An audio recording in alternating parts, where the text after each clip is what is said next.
Hi, Yizhao Martins, licensed marriage and family therapist, couples therapist. So, ADHD and lying. What does lying mean to you? When I think about this topic, I think about not telling the truth. Could be a way of saying lying.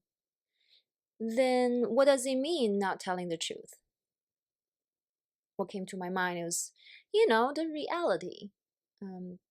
Not reflecting the reality. But then whose reality it is? More question on that. Is that your reality as the listener, or is the speaker's reality? And is that possible for you to get a consistent story about the reality? Isn't that part of the communication goal is to get down to the reality so we get out of our head, which often forms perceptions and ideas and mind reads and predictions that can be irreality, that's not based on reality.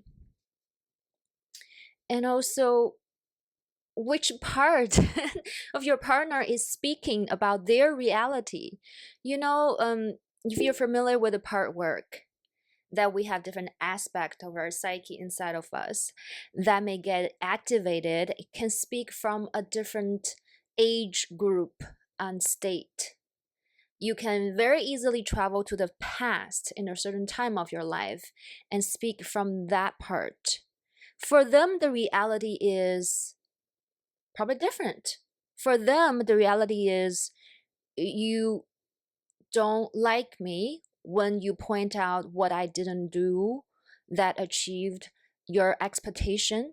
They can be perceived as criticism, and then the 5-year-old may be saying, you don't love me and I need to defend myself so I can persuade you that I'm lovable. That's their reality. Versus a 35-year-old man saying, well, sorry, I didn't get to that on time, my dear. But I'm okay, you're okay, I know we're okay. So I don't need to defend myself. I know your love for me, and I feel competent as a man and a partner. So whose reality? Which part of the speaker's reality is speaking of their reality in that moment? And also, what is communication in this case? Is that only words that count as lies? How about the nonverbal cues, like their facial expression, their energy level, their emotional expression, their eye contact, the light in their eyes? How about their posture, tone of voice? All of those. What if the words saying this and all the other expressions are saying something else when they're not congruent? Does it count as lying? So last week, I had a plan with my friend that's going to take my kids with me to go to see the symphony together. And my friend let me know that they were not feeling well, they were sick. But they're feeling better. So they confirmed that we will be meeting on the weekend and attend the event together. And I texted back, I said, great, feel better. Looking forward to seeing you. But inside of me, there's a voice saying, as a protective mother, saying, well, if you're sick, you should stay at home and don't spread a germ. I don't want me and my kids to get sick. But I didn't say that. I didn't let that voice come out. Instead, the other voice, the part of me saying, being a good friend, that come to comfort my friend and confirm our appointment together, that have a different agenda from the protective mother part. So you can say in that moment I was lying if I did not speak the truth of all my truth. Both parts. Ideally, I integrate my internal conflicts and figured out what is more important to me, maintaining the friendship or protective of my children for being healthy. Which one is more important in that moment is my value that will determine what's my reality, and then I will express myself from that place, ideally. But nobody's perfect, right? We all have moments that we have internal conflicts and we don't know. And we let whatever part takes over in that moment express the truth in that moment. And sometimes leaving us feeling not congruent and not great about what we expressed. And also, as the listener, which part of you is listening, and do you have the room and the space to open to hear what your partner has to say? Whatever part is speaking, are you making room in yourself to be curious and explore and support them to find their truth to speak to you? Either any way that you're communicating, either verbally or non-verbally, that you're unintentionally or intentionally shut down their communication so they can't speak their truth.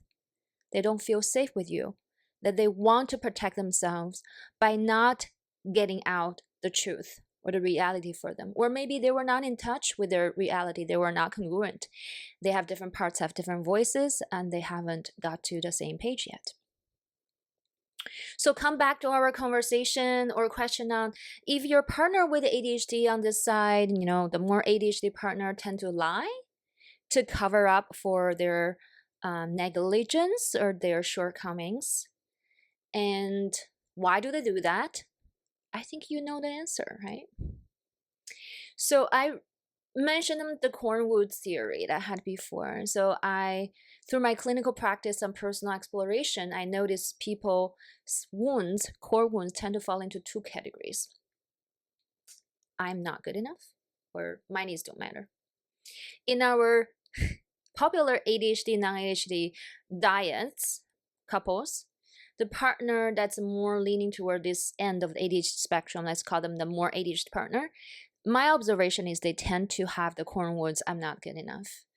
And the less ADHD partner who overcompensate and overachieving and functioning tend to have the core wounds of my needs don't matter. I'll talk more about that some other time. So today let's focus on the I'm not good enough. If someone has the symptoms of ADHD and their life being inconvenienced by that early on, but didn't get the recognition of their challenge or support they deserve to have, they may very likely to be encountered with situations where they feel whatever they do is not meeting up to the standard of people around them. Teachers, caregivers, siblings, friends, workplace, lovers, that they being criticized and blamed that they're either slow, they are not responsible, they're not consistent, they do not care, they're lazy, or they're stupid. Whatever the comments is, they internalize this thing that I'm not there. I'm not meeting your standard or criteria to get your love. That maybe I'm not lovable.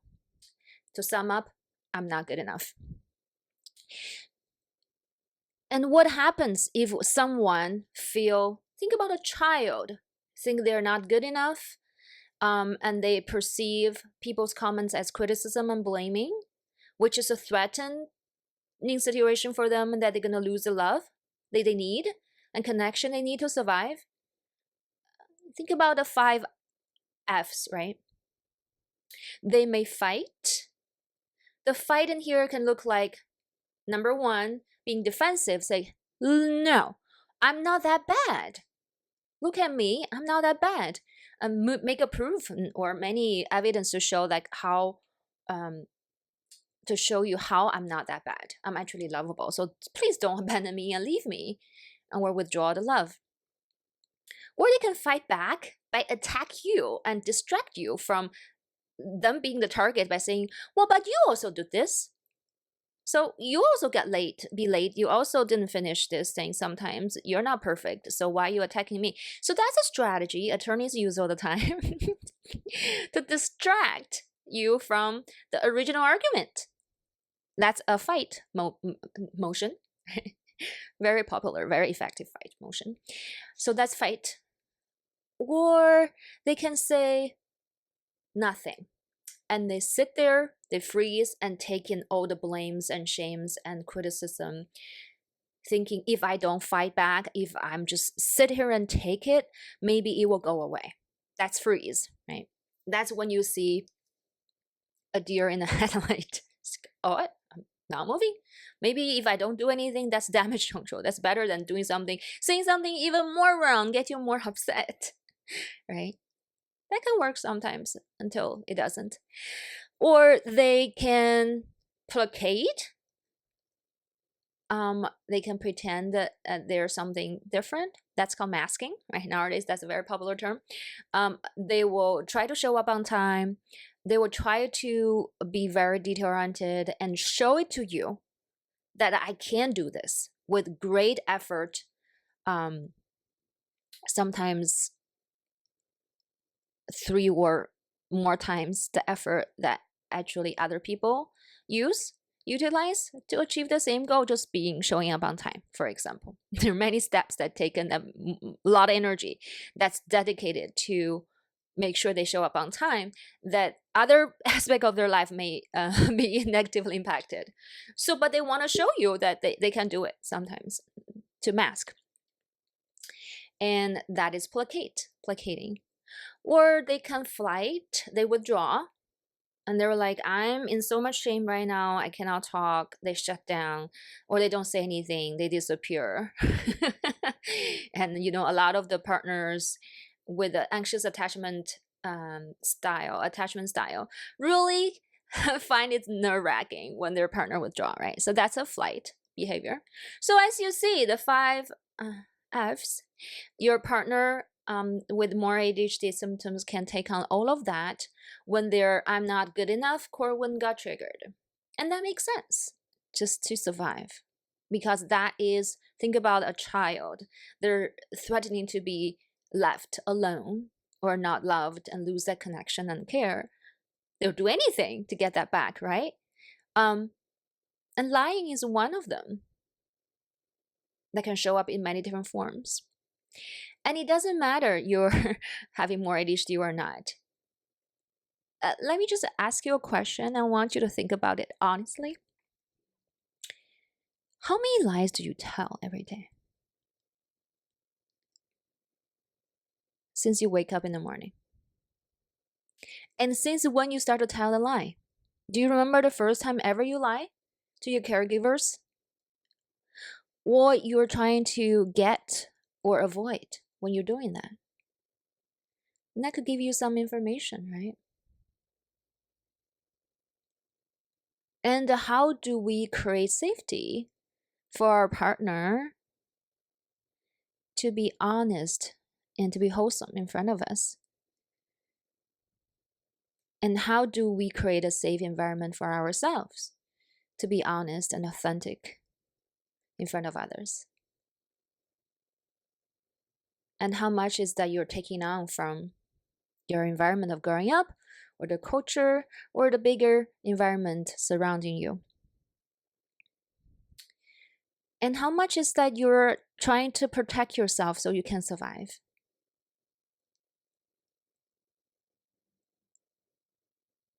And what does lying mean to you?